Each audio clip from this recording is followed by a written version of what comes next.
Hello Cancer, Sun, Moon, Rising, and Venus Signs. Kamusta po kayo? Sana po yung nasa mabuti kayong kalagayan. Welcome back po sa Star Tarot. Kung bago kayo rito, welcome din kayo. Thank you po sa inyong support. I truly appreciate it. God bless you all po. Tignan natin ang mga messages ninyo for today. Pasensya na po pala ha. Kasi ang setting po natin ngayon ay naiiba. Pasensya na po sa background natin.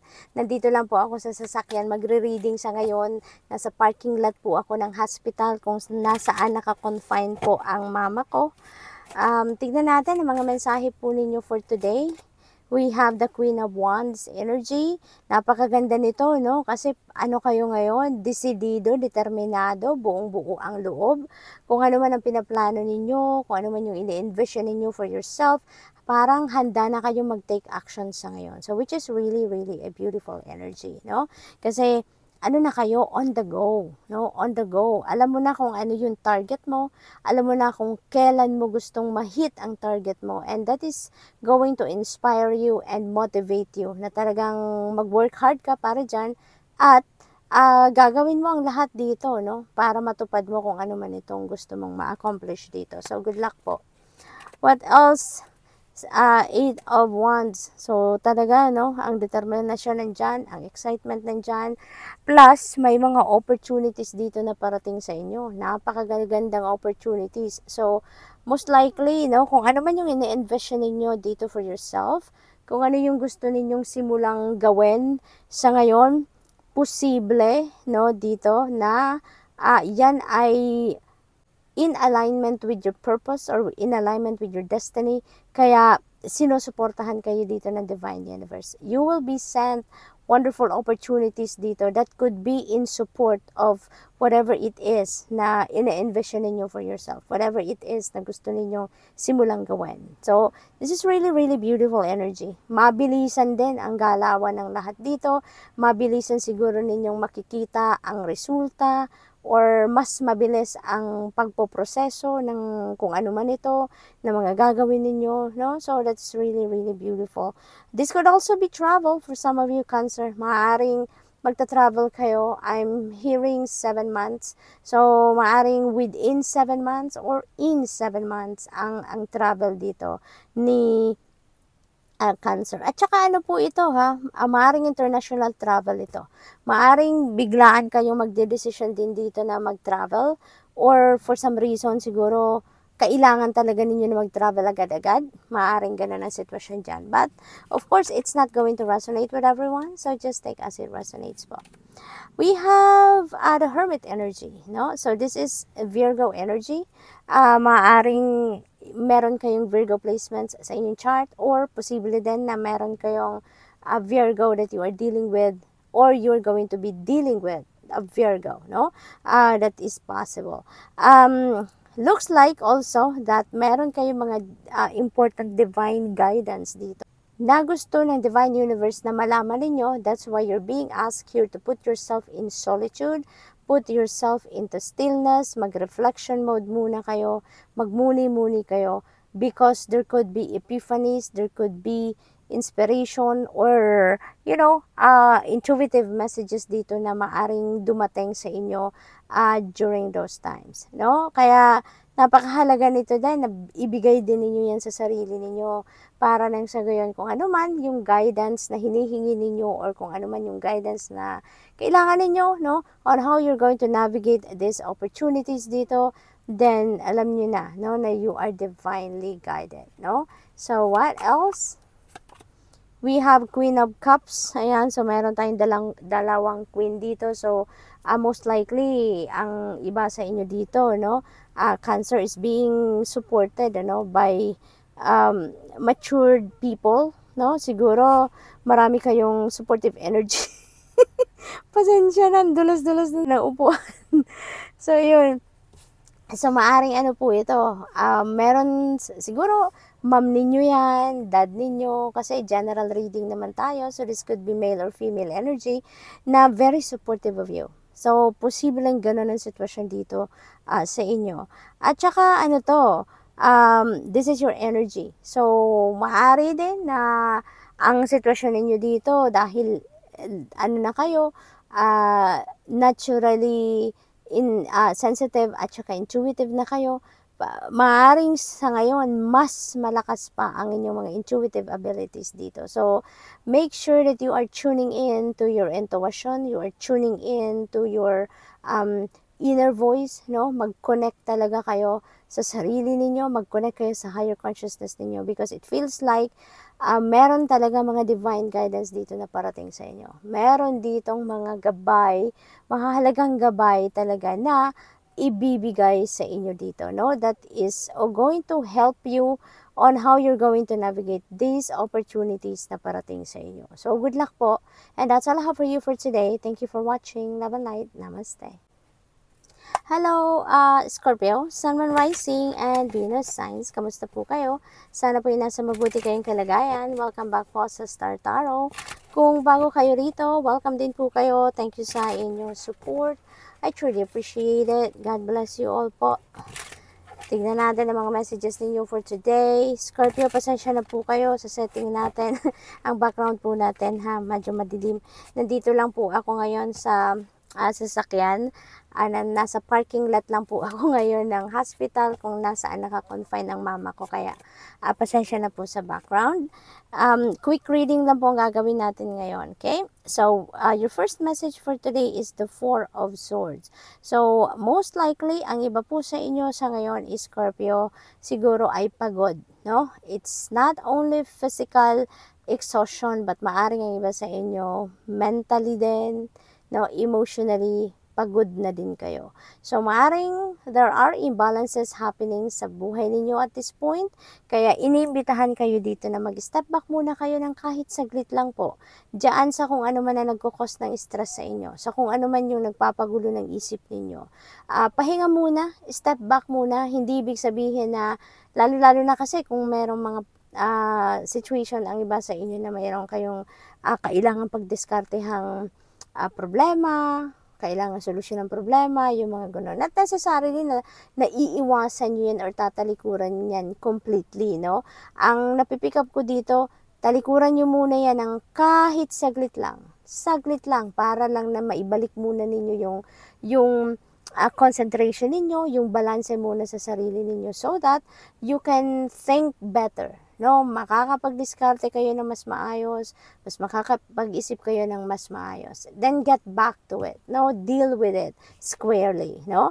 So pahinga muna, mag-rejuvenate muna kayo, mag-reflection mode muna kayo, mag-solitude muna kayo. That is going to help you a lot. Na mas malinawan ang inyong kaisipan, no? Mas makakapag-decision kayo ng mas maayos, okay? So, we also have Queen of Cups. Ayan. So, there could be someone dito na very supportive of you. This could be someone also na water sign din, no? Cancer, Scorpio, Pisces. Maaaring ganon. This could be someone matured. So, this could be your mom. This could be your dad. Depende sa inyong sitwasyon. General reading ito. Hindi tayo gender specific dito. So, maaaring ganun din ang sitwasyon dyan na maybe that person is going to help you kung ano man ang problemahan siguro ng iba sa inyo, kung mayroong problema, or kung mayroong discarding ginagawa, no? Kayo, so maaring they are very supportive of you. Maaring they are the ones that are going to give you sage advice, no? Na makakatulong sa inyo. So that is also possible. Posible din na ang ibig sabihin nito para sa iba sa inyo, mas malakas ngayon ang inyong mga psychic abilities. Mas malakas ang inyong intuition, mas malakas ang inyong radar sa ngayon, so that is also possible. So, we have the Hierophant energy, learning, education, yun ang focus ng iba sa inyo dito. Maaring naghihingi din ang iba sa inyo dito ng advice to spiritual people, siguro sa mentor, life coach, ganon, or maaring lumalapit kayo sa mga counselors, maaring ganon din ang ganap dito for some of you. So, that could also be related dito, no, sa kung ano man ang siguro pinagdedesisyonan ninyo, pinag-iisipan ninyo. So, maaring related yan na subject dyan sa mga consultations na ginagawa ninyo or pinag-iisipang gawin. So, what else? We have Page of Swords. May hinahanap talaga kayong impormasyon dito. Kaya siguro, it's either yung mga impormasyon na to dadating sa inyo through these people, no, na ma-encounter ninyo sa Hierophant energy. Like yung mga mentors na yan, spiritual advisor, mga ganon, counselor. So, maaring you're really going to reach out to those kind of people dito at maaring dyan manggagaling ang impormasyon na hinahanap ninyo that would allow you to make a decision or that would allow you to have a clear direction of what kind of decision ang gagawin ninyo or which path you are heading. No? So that's really beautiful. So that's all I have for you for today. Thank you for watching. Love and light. Namaste. Hello Pisces, Sun, Moon, Rising, and Venus signs. Kamusta po kayo? Sana po yung nasa mabuti kayong kalagayan. Welcome back po sa Star Tarot. Kung bago kayo rito, welcome din kayo. Thank you sa inyong support. I truly appreciate it. God bless you all po. And Pisces, pasensya na po kayo. Ang setting po natin ngayon kakaiba. Madilim muna. Kasi nandito po ako sa backseat ng sasakyan. Nakapark lang ako sa parking lot ng hospital kung saan nakakonfine po ang mama ko na for few days. At saka po, ano lang din po, no? May mensahe lang din po ako doon sa nag-comment po sa isa sa mga readings natin sa for Pisces. Ang account name po niya sa YouTube is at Eriko Yamada. Eriko Yamada. I just want to let you know po na yung comment po ninyo, you are barking on the wrong tree po. Ano? Kasi yung mga comment ninyo na hindi talaga kagandahan, kaya blinak ng YouTube po dahil hindi siya dapat nandoon yung mga pananalita ninyo po. At saka, you're barking on the wrong tree. Pagkabasa ko po lang po ng isa ninyong mensahe, isa niyo pong comment doon at Eriko Yamada na kayong mag-asawa, na, yung ganon. Maling-mali na po kayo. It's not me. Napagkamalan nyo lang po ako. Kasi wala po akong asawa. I am single. At saka hindi po ako manloloko. Hindi po ako magnanakaw. Tulad ng mga sinasabi niyo po doon sa comment niyo. Nagtrabaho po ako ng marangal po sa LabCorp Corporation po sa Canada at hindi po ako magnanakaw. Kaya definitely po nagkakamali po kayo. Ano po, siguraduhin niyo po muna ha kung sino po ang pagsasabihan ninyo. Blinak po ng YouTube mismo yung mga comments ninyo at hindi nilabas. Dahil talaga pong maling-mali, no? Hindi bagay sa, hindi pasok sa community guidelines po ng YouTube ang inyong mga pananalita. So, ayun, siguraduhin niyo po muna ang mensahe ninyo po. Ano? Make sure na nasa tamang tao. Make sure na you are barking at the right tree. Okay? So, Pisces, salamat po sa inyong, pasensya na kinuha ko ang konting oras po ninyo. So, paunang mensahe ninyo, Pisces, we have, oh my God, Wheel of Fortune energy. Ayan, Pisces. Swerte ito, no? Yung parang umaayon ngayon ang gulong ng buhay, kumbaga, gulong ng palad sa inyo. Swerte, this is good luck, no? Yung Wheel of Fortune energy is good luck and good fortune on your side. Ito yung sinasabi sa inyo. Kung ano man yung mga difficult situations po na pinagdadaanan ninyo, recently, that could change na sa ngayon for the better. Kasi, si Wheel of Fortune po is going to bring you positive change. May mga surprising events dito na maaring mangyari, mag-unfold sa buhay ninyo dito, depende sa inyong sitwasyon, that is going to rearrange, no, your situation into a better situation. So, merong improvement, merong pag-move on, merong pag-move forward dito para maging mas maayos or maayos ang inyong mga sitwasyon. Divine timing po has come then. This is also the universe rearranging itself dito para matulungan kayo na maisaayos ang inyong sitwasyon. No? So, what else? We have Lover's energy. Ayan. So, Lover's energy could be linked talaga to wedding, that could be linked to engagement, that could be linked to a new love and romantic relationship na mabubuo between you and another person, lalo-lalo na if you are single. So, maaaring ang iba sa inyo dito may liligawan, or maybe you're going to ask someone out on a date, maaaring ganon. Or maybe, papunta na talaga kayo doon sa pagiging couple. no? Maaaring meron ditong nanliligaw na sa inyo, or maaaring meron kayo talagang nililigawan na, and maybe you are going to decide na maging official na kayo, na maging kayo. Maaaring ganun din ang ganap dyan. So, what else? We have Tower energy. Ayan, hala. Tatlo na yung ninyo, yung inyong major arcana.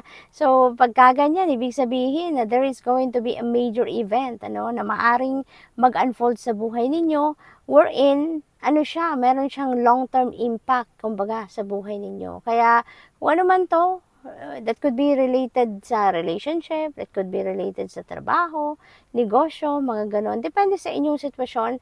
Kayo yung makaka-witness ng changes na yan. Kayo yung makaka-witness or makaka-experience ng mga pagbabagong yan. Kaya, kayo lang tayong makakapagsabi kung ano yung major change na mangyayari din sa buhay ninyo. So, sa Tower energy din, this is a new beginning energy. Kasi, there is going to be some kind of sudden change na mangyayari dito. Malakihang pagbabago, major change, lalo-lalo na meron din tayong Wheel of Fortune energy. This is also a change talaga, massive change ang maaring mangyari dito sa iba sa inyo, Pisces, no? At kayo lang tayong nakakaalam niyan kung ano yan. Pero si Tower energy, yung pagbabagong ito, this could be surprise talaga, no, sa inyo. Hindi ninyo ito pinagplanuhan, hindi ninyo ito inexpect, because this is the universe intervening in your circumstances at this time. And of course, this is not going to resonate with everyone, so just take as it resonates po, okay? Ang maganda dito, at first, maaring mawindang kayo, ma-overwhelm kayo sa mga pagbabago, magulat kayo kasi nga hindi ninyo ito inaasahan, or hindi ninyo ito plinano ng mga changes na to. But in the end, makikita ninyo na kung ano man ang pangyayaring ito sa buhay ninyo, mapapansin ninyo na mas masaya kayo dito. This is going to be a situation wherein mararamdaman ninyo ang contentment, yung fulfillment, yung happiness. So at the end of the day, yung siguro takot na mararamdaman ninyo sa una, discomfort na mararamdaman ninyo sa una, mapapalitan yan ng saya, ng fulfillment, no, ng satisfaction. It's because kung saan kayo dadalhin ng event na to, no, sa Tower energy na to, that is where you need to be. That will be yung posisyon ninyo dyan, yung sitwasyon ninyo will be in alignment with your destiny. Kaya at the end of the day, after all the discomfort, the takot na maaaring maramdaman ninyo sa mga pagbabagong ito, mas magpapasalamat kayo, and you may also say na sana noon pa pala to nangyari, sana noon ko pa to ginawa, no? Yung ganon. So let's see what else. We have Empress energy. Empress energy is a very prosperous and abundant energy. Kaya most likely, may mga, oh my God, may mga may mga opportunity dito pang kaperahan. Maaring meron dito mga opportunity na, alam mo yun, maghahatid sa inyo ng prosperity, abundance, financial success. Maaaring magkaroon kayo dito ng mga bagong trabaho or additional na trabaho. May mag-open up dito ng mga new path para sa inyo na pagkakakitaan, yung new money path talaga, no, yung ganon. So, napakaganda ng sitwasyon na to para sa inyo pagdating naman sa inyong money, career, and finances. Si Empress energy din, this is a mother archetype, no? Kaya maaari din ang iba sa inyo dito. Siguro, it's either nagbubuntis na kayo ngayon, manganganak na kayo, or maaring magbubuntis pa lang. Maaring nag-workout kayo para mabuntis kayo. Maaring ganon. Pwede rin na hindi kayo to. Pwede rin na yung person ninyo, or maybe someone that is close to your heart. Kamag-anak ninyo, kaibigan, anak ninyo, pamangkin ninyo. This could be anyone din, sa circle ninyo. So, maaring ganun din ang ganap dito. Some of you are expecting a baby, dito, no? Maaaring ganun din ang ganap. Meron din ako naririnig na maybe ang iba sa inyo dito is starting a new business venture. So, ganun din ang sitwasyon. So, good luck po. Whatever the case may be, good luck. And that's all I have for you for today. Thank you for watching po, and love and light. Namaste.